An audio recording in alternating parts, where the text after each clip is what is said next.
Hi everyone, I'm going to be analyzing the first three chapters of Their Eyes Are Watching God by Zora Neale Hurston. So we begin with the first question. In chapter 1, how do the gossip mongers sitting on their porches make it clear that Jane is not someone who tries to conform to prevailing social norms? Well, the gossip mongers are obviously people who sit on their porch and like talk bad about other people that they don't like. And how do we know that Jane does not conform to prevailing social norms? Because she frankly does not care what people think about her, which I think it's really great. I think during this time period, people are very, they care way too much about what other people think about. And Janie simply does not care. We can see her returning to town, and people are like, why isn't she telling us what happened to her? And they really want to know why she's back and why she's dressed the way she is. It's implied that she didn't leave the way she arrived, so they're curious. So they just want to talk bad, and she frankly does not care. She doesn't let it get to her. She's like, it's my business, it's not yours. Which, like I said, I find that really cool. The next question. In chapter 2, what do we learn about Janie, Janie's grandmother Nanny, and Janie's mother Leafy? Does the story of Janie's grandmother and mother seem fictional or grounded in historical fact? So let's begin with Janie. Janie, we learn that she has no mom, no dad. She was raised by her grandmother, Nanny. Her nanny was a nanny for the Washburns. That's why they call her Nanny. Apparently, she was raped by the master of the plantation during the Civil War, I believe. And she ended up pregnant with Janie's mother, Leafy.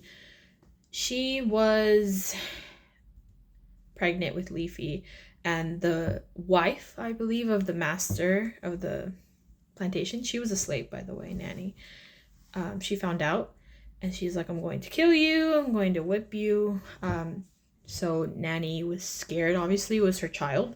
So she went into the forest, I believe, and she hid Leafy from her, which is why she named her Leafy. So Leafy grew up also raised by the Washburns, just like Janie is being also raised. They live in the backyard, I believe, of the Washburns. And Nanny obviously loved the Washburns. They treat her well. So Leafy, before Janie is born, she is raped, unfortunately, at the age of 17. And that's how Janie is born. And I guess her life kind of spirals out of control. She becomes an alcoholic and she runs away. So this is why Janie does not know her mom or her dad. That's kind of like her backstory. Does the story of Janie's grandmother and mother seem fictional or historical? Or grounded in historical fact? I think it's absolutely grounded in historical fact. I've read many previous stories. I've seen many movies where slaves have been raped by the masters of the plantations. Just really like horrible things, like they end up killing their kids. In this case, Leafy survived. Like there's so many atrocities that were that have happened, unfortunately, to a lot of African Americans during that time period. And I think it doesn't seem fictional. Like it seems absolutely real.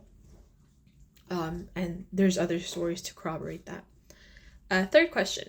In chapter 3, why is Janie's grandmother Nanny so unsympathetic about Janie's desire to be married to a man whom she loves and desires? I think Nanny is unsympathetic because she just wants the best for Janie. She didn't have luck with Leafy, unfortunately, so she just wants Janie to be taken care of and have a good, safe, secure life even after Nanny dies. So she kind of wants to set her up. So she's like, I don't really care about your feelings. I care about how you're going to be taken care of. And the only way you're going to be taken care of is if you marry someone that is beneficial to you. And in this case, it's the husband, Logan. She's very proud that he's a black man who owns 60 acres, and to her, that's like, that's enough reason for like, look, he's perfect. It's like, it's more of like a materialistic kind of benefit. It's like, if the relationship is beneficial, then that's all it needs. You don't need love, you don't need desire. And obviously for Janie, that's not what she wants at all. Fourth question. Discuss the imagery in chapters 1 to 3. Can you see Janie? Is there any symbolism present in these chapters, such as Janie's hair and the honeybees? I think there's so much symbolism in these chapters. First of all, yes, I think we can clearly see Janie. I think her hair is mentioned so many times. That seems like it's her biggest asset. It symbolizes like her individuality and kind of sexuality in a sense. Like, you can see there's so many women that envy her. Men are looking at her. She has this really like amazing body, very light skin. She's not like other Black people, so she stands out to them. The honeybees, I think. Sage, shh. I'm sorry. I think the honeybees represent, of course, her sexual awakening when she's sitting under the pear tree and she sees like the honeybees being pollinated. So that represents like her sexual awakening and her like realizing that she's a woman now and kind of things like that. And then there's so much more symbolism, like the gate where she kisses that Johnny kid. Kind of like that gate represents like the entrance into like a new beginning, in a sense.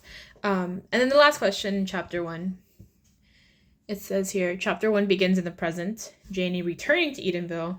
In chapter 2, Janie begins to tell her story. What is the narrative voice in Hurston's novel? Is there one voice or more than one voice? I think the narrative voice is third person omniscient, meaning like the narrator has like access to the inner lives of each character. And then obviously like the narrator, you don't see them talk in like a informal like dialect that the rest of the story is kind of presented. So I think there's both different, sorry, my dog keeps whining. Okay. Those are all the questions. Thank you so much.